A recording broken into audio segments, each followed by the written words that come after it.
Mon père riche avait l'habitude de dire « À partir du moment où tu reçois un salaire, tu te mets à penser comme un employé. » À partir du moment où vous acceptez de recevoir un salaire, votre cerveau se met à fonctionner différemment.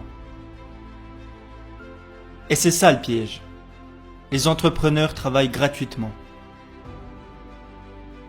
Le système scolaire est conçu pour vous apprendre à devenir salarié, docteur ou avocat. Il est conçu pour que vous deveniez un spécialiste. Mais l'école ne vous apprend rien sur l'argent. Il y aura toujours des pauvres parce qu'en vérité tout part de ce constat. Quand les gens disent « je ne peux pas me le permettre » ou « je ne peux pas faire ça », ils décident inconsciemment de se coucher devant le système. C'est un acte de soumission, parce qu'on devient ce à quoi on pense. J'ai rencontré tellement de personnes qui disaient « non, je ne peux pas faire ça, je ne peux pas me le permettre » ou « je ne pourrai jamais gagner autant d'argent ». Mon père, qui était diplômé d'une grande université, me disait souvent « qu'est-ce que tu crois que je suis ? Je ne suis pas Crésus, je ne peux pas me le permettre ». Mon père riche me disait « c'est pour ça que ton père est pauvre ». Les personnes pauvres disent toujours « je ne peux pas me le permettre, je n'y arriverai pas, je ne pourrai pas faire ça, je n'ai juste pas le temps ». Tenir ces propos est juste une ruse. C'est un moyen d'éviter de faire face à ses responsabilités. C'est un piège parce que c'est tellement facile de dire « je ne peux pas me le permettre » ou « je suis trop fatigué » ou « je n'ai pas le temps d'aller à la salle de sport ». Toutes ces phrases, ce sont juste des excuses. Bien sûr que si vous avez le temps d'aller à la salle de sport. La vérité, c'est que l'être humain est un être paresseux. Mon père riche avait une mentalité différente. Au lieu de dire « je ne peux pas me le permettre », il préférait dire « comment puis-je me le permettre ? Comment puis-je faire pour gagner plus d'argent ?» Une affirmation ferme l'esprit alors qu'une question ouvre l'esprit. Alors quand vous dites « je ne peux pas me le permettre », votre esprit se referme et se barricade. Vous devenez ce que vous affirmez. Les gens actuellement qui sont tranquillement chez eux et qui ont des problèmes d'argent, ou qui se morfondent de ne pas avoir assez d'argent et qui ne font rien pour que ça change, ça m'attriste vraiment. Parce que ok, l'argent ne fait pas le bonheur et certaines personnes gagnent beaucoup d'argent, mais sont quand même malheureuses parce qu'elles n'aiment pas ce qu'elles font. Ça, c'est une vieille croyance qu'on nous apprend depuis tout petit. L'argent ne fait pas le bonheur. Quand on me dit ça, je réponds « donc la pauvreté fait le bonheur ?» Et on me répond « bah non ». Vous voyez, il n'y a absolument aucun rapport entre les deux. On peut être heureux et pauvre, mais on peut aussi être heureux et riche. Et ne nous voilons pas la face.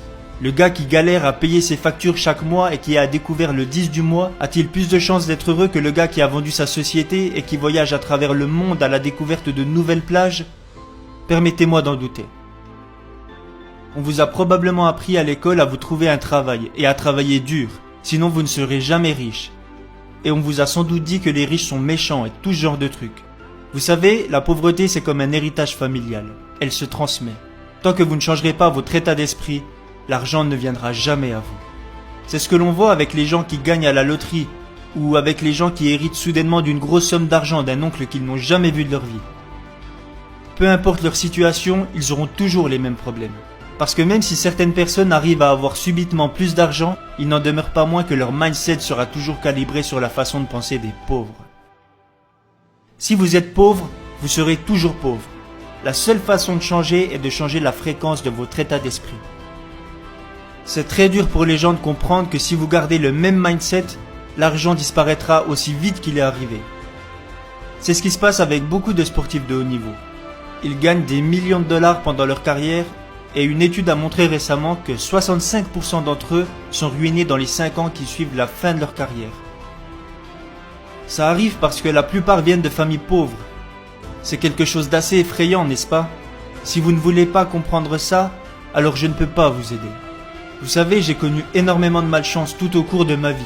J'ai fait face à des crashs financiers et certaines personnes ont profité de ces moments de faiblesse pour me poignarder dans le dos.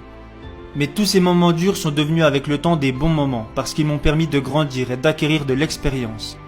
Donc pour moi, les erreurs que j'ai commises et les moments délicats que j'ai traversés ont toujours été une bonne chose. Parce que les personnes qui ont peur de faire des erreurs n'avanceront jamais dans la vie. Et malheureusement, tout au cours de notre cursus scolaire, on nous note sur le nombre d'erreurs qu'on commet. C'est d'une absurdité quand on y pense. La raison pour laquelle la plupart des gens sont pauvres est qu'ils n'ont jamais échoué. Vous savez, ils agissent tellement prudemment qu'ils ne se sont jamais trompés, parce qu'ils ne sont jamais sortis de leur zone de confort. Ils font juste comme on leur a appris à l'école. Ils suivent les règles. Donc ils n'ont jamais rien appris de l'échec. C'est pour ça que je pense que le système scolaire est complètement dépassé. Ce qu'ils font des jeunes aujourd'hui, c'est ce qu'on appelle de l'anti-éducation. Le jeune gars diplômé qui se dit « J'étais un super élève, j'ai un bon diplôme, mon avenir s'annonce radieux ». Il a l'impression que le monde lui appartient. Mais quand des difficultés se dressent sur son chemin, il se dit que c'est injuste et il abandonne. Les gens disent parfois que l'argent n'est pas important pour eux. Laissez-moi vous dire que si l'argent n'est pas important pour vous, il ne se préoccupera jamais de vous. Ça va dans les deux sens. Vous savez, il existe cette idée préconçue qui est de dire que les riches sont des gens égoïstes et avides, et qu'ils ne pensent qu'à leur portefeuille. Alors qu'en réalité, ce sont les pauvres qui sont égoïstes. Parce que quand on y pense, pour devenir riche, il faut donner quelque chose.